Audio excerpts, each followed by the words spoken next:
Hello. Do you know that the sound of a bell has a name?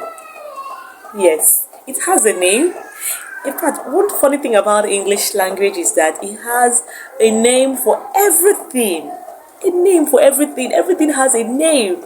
And then the sound of a bell, like the jiggling, jiggling, jiggling, jiggling, okay, whatever you call it, it has a name. It's called tintinabulation. Tintinabulation.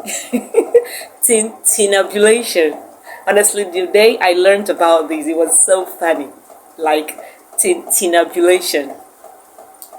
For example, you can say, I heard the loud tintinabulation of a nearby school bell. I heard a loud tintinabulation of a nearby school bell. Thank you for listening.